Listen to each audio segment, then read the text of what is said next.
పీసతిలోక ఉజాగర రామదూత అతులిత బలధామ అంజనీపుత్ర పవనసుతనామ మహావీర విక్రమ బజరంగి కుమతి నివార సుమతి కేసంగి కంచన వర్ణ విరాజ సువేశ కానన కుండల కుంచిత కేశ ఆద వజ్రోధ్వజాభిరాజ కాంతే మూజ జనేవు సాజ శంకర సువన కేసరి నందన తేజ ప్రతాప్.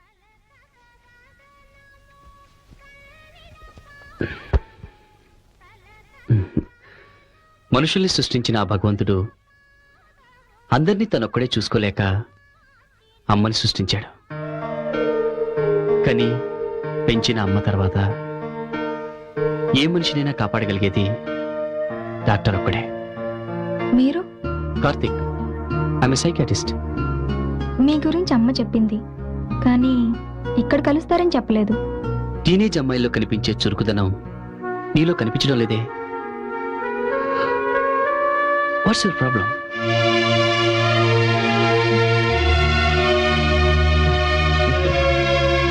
ప్రియా, ప్రశ్నకి మౌనం సమాధానం కాదనుకుంటాను. ప్రియా,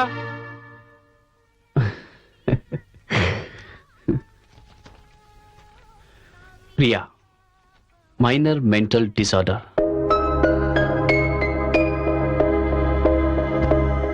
ఓకే,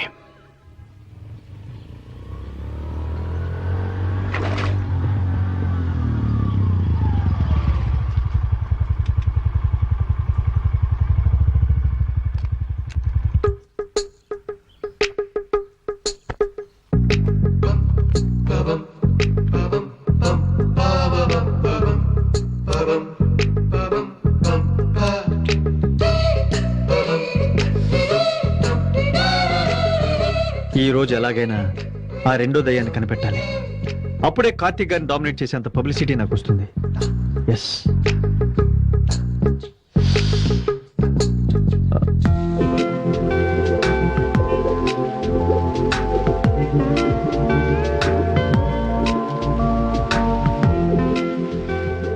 ఇన్నాళ్ళు ఇక్కడ ఎవరు లేరనుకున్నానే. ఇంత అందమైన అమ్మాయి ఉందా?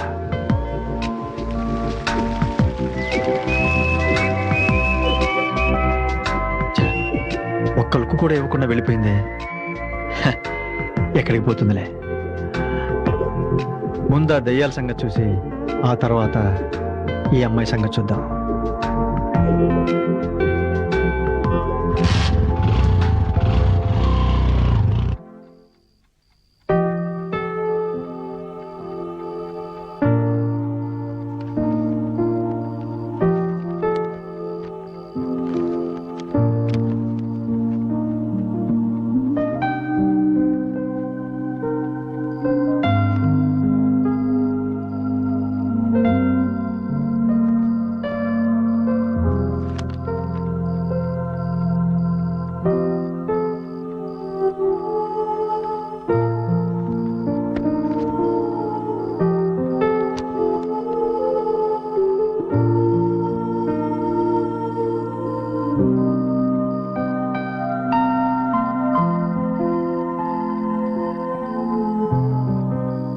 ప్రియని చూస్తుంటే చాలా తెలివైన అమ్మాయిలాగే కనిపిస్తోంది.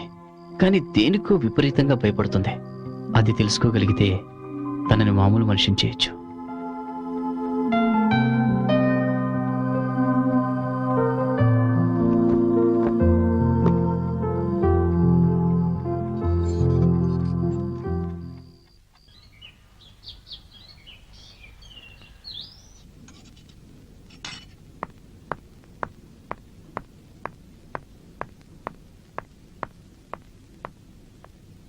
ఇంకా తినలేదా?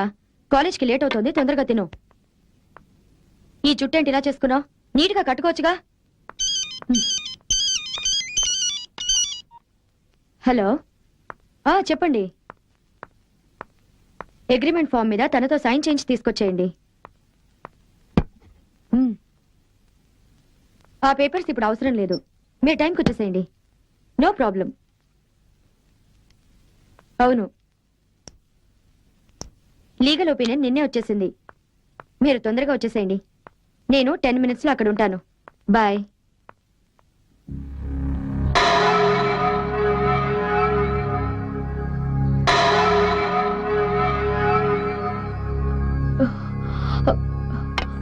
ఏంటిదంతా? ఎందుకు ఇలా చేసావు? నిన్నే అడిగేది.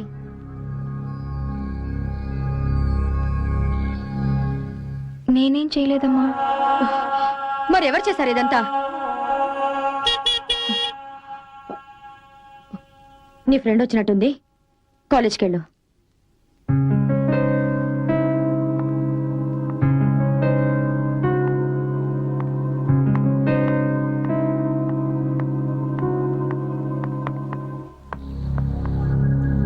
హాయ్. హాయ్. కాలేజ్కి టైం అవుతుంది. పద.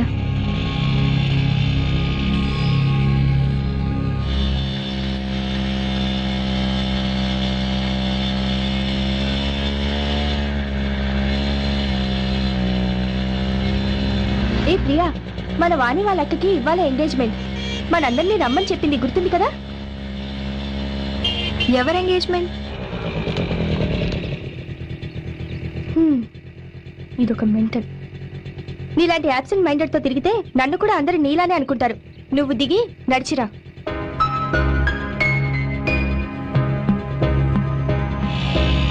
కాలేజ్లో అందరూ నన్ను యాబ్సెంట్ మైండెడ్ అంటూ అవాయిడ్ చేస్తుంటారు.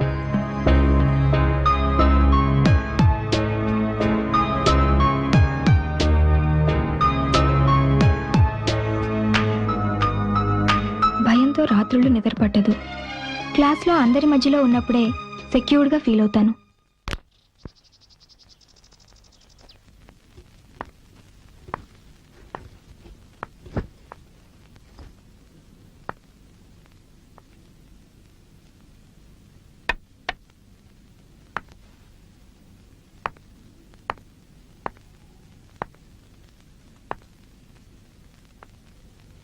ఎందుకమ్మా మార్నింగ్ అలా చేసి నా మూడ్ ఆఫ్ చేశావు? నువ్వు వెళ్ళాక నీ గురించి ఆలోచించాను. నువ్వేదో ప్రాబ్లంలో ఉండి బాధపడుతుంటే నేను కూడా నేను అర్థం చేసుకోకపోతే నువ్వెవరికి చెప్పుకుంటా? ఈరోజు నాకు ప్రమోషన్ వచ్చింది. నువ్వు వెళ్ళి ఫ్రెష్ అయ్యరా. నీకోసం ఫ్రూట్ సలాడ్ చేశాను, తీసుకొస్తాను.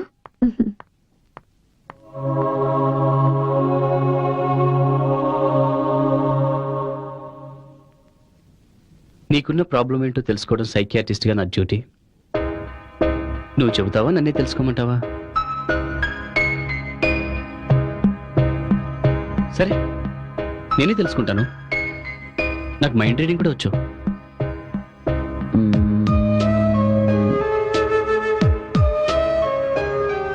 మీ మమ్మీ డైవర్స్ తీసుకున్నప్పుడు తను ఒక సైకియాట్రిస్ట్ని కలిసింది.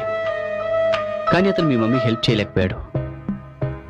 నేను కూడా నీకు హెల్ప్ చేయలేనేమో అని నువ్వు అనుకుంటున్నావు కదా?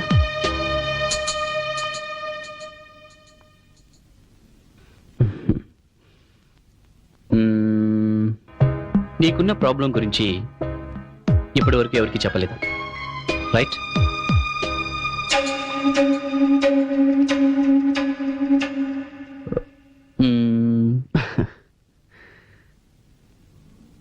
నీ 15th బర్త్డేకి మీ ఫాదర్ వాచ్ ప్రెజెంట్ చేశారు, రైట్?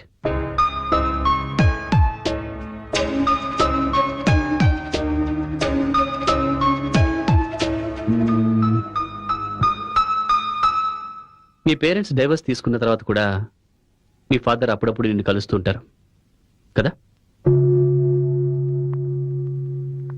లేదు, ఆయన నేను మర్చిపోయాను. ఓకే. కాలేజీలో నువ్వంటే మీ లెక్చరర్స్కి చాలా ఇష్టం.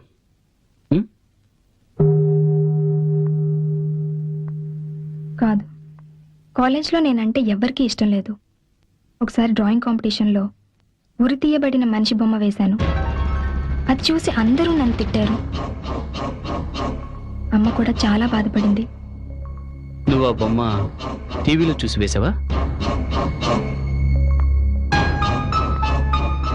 కాదు, నా కళ్ళ ముందు కనిపించిందే గీశాను.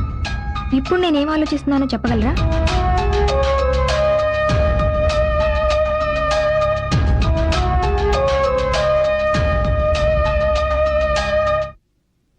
నువ్వేమీ ఆలోచించట్లేదు.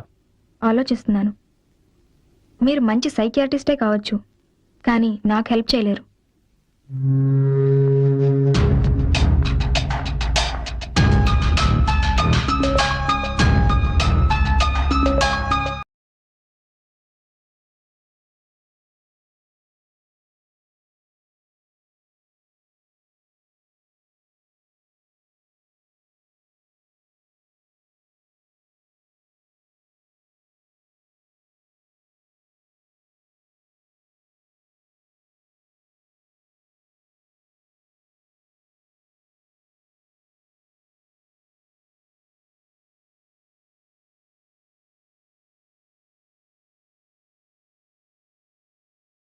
బర్త్డే అంజలి.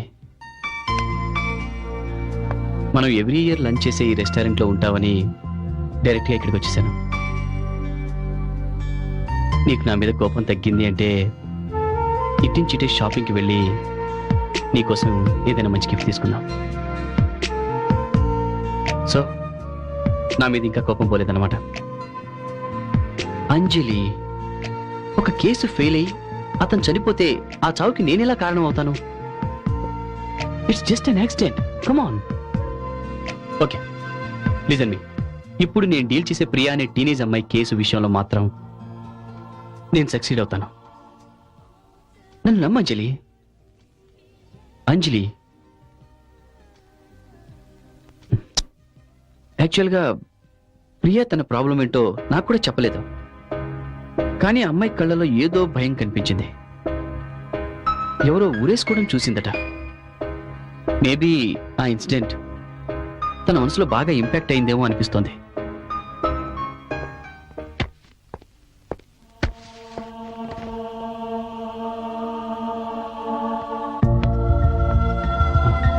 అంజలి,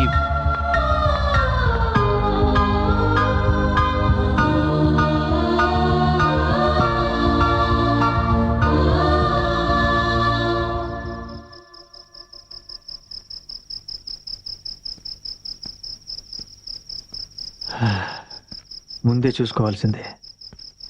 దగ్గరలో పెట్రోల్ బంక్ కూడా లేదా?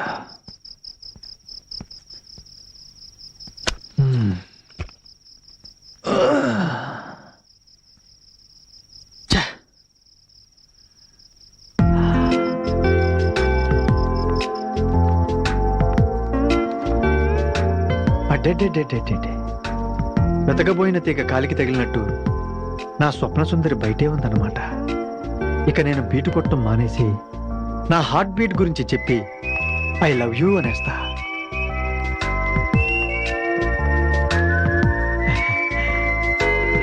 హలో,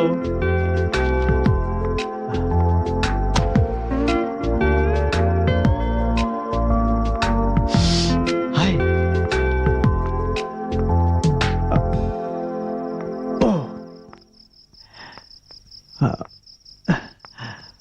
సార్ సార్ ఇక్కడ దగ్గరలో బస్ స్టాప్ ఎక్కడ ఉంది సార్? ఇక్కడ దగ్గరలో బస్ స్టాప్ లేదు. మన కార్పొరేటర్కి చెప్పి బస్ స్టాప్ పెట్టించుకుందాం. ఓకే? అది కాదు సార్, నేను చాలా దూరం వెళ్ళాలి, కాస్త చెప్పండి సార్ ప్లీజ్. ఓహో, ఓకే. స్ట్రైట్ గా వెళ్ళండి, రైట్ కి తిరగండి, కొంచెం ముందుకెళ్ళి మళ్ళీ రైట్ కి తిరగండి, తర్వాత లెఫ్ట్ కి తిరగండి. అక్కడ కుక్కలు ఎక్కువగా ఉంటాయి, జాగ్రత్తగా వెళ్ళండి. ఓకే? లెఫ్ట్ కి తిరిగి కొంచెం ముందుకెళ్ళి మళ్ళీ లెఫ్ట్ కి తిరగండి. స్ట్రైట్ గా వెళ్ళి టక్కని తిరిగి చూడండి, అక్కడే బస్ స్టాప్ ఉంటుంది. ఇంకో విషయం, ఆ ఏరియా అంతా చీకటిగా ఉంటుంది, కాస్త జాగ్రత్తగా వెళ్ళండి. ఓకే? చాలా థ్యాంక్స్ సార్, వస్తానండి. బాయ్.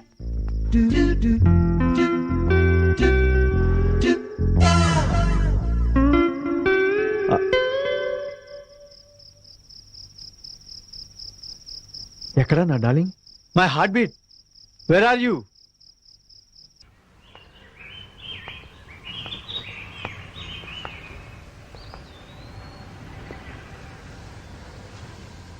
నా కళ్ళలో కల సూటిగా చూసేవాళ్ళంటే నాకు అసహ్యం. ఎందుకని? అలా చూసేవాళ్ళందరూ నన్ను పిచ్చిదానా అంటారు కాబట్టి. అవునా? అవును. అందుకే నా చుట్టూ ఏం జరిగినా ఎవరితోనూ చెప్పను, నా మనసులోనే దాచుకుంటాను.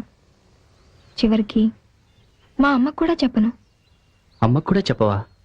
అమ్మ కూడా నన్ను పిచ్చిదాన్ని అనుకోవడం నాకు ఇష్టం లేదు.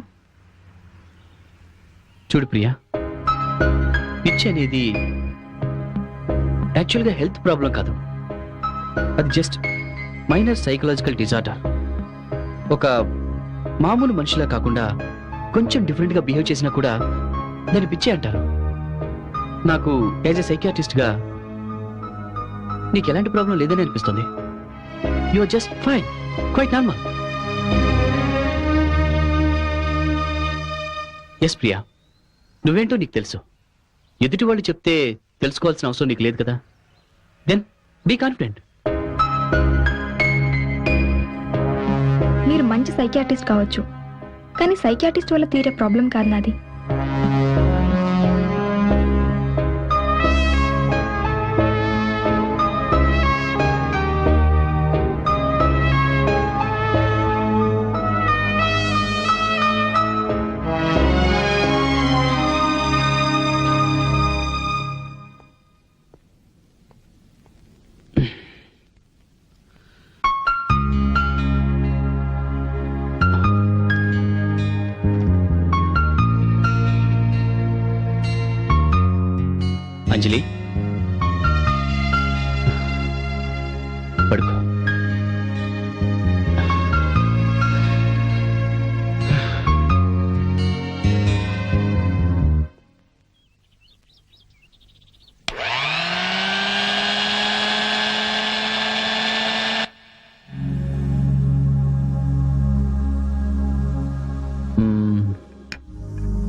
కంటిన్యూస్గా దేని గురించి అంతసేపు ఆలోచించకూడదు.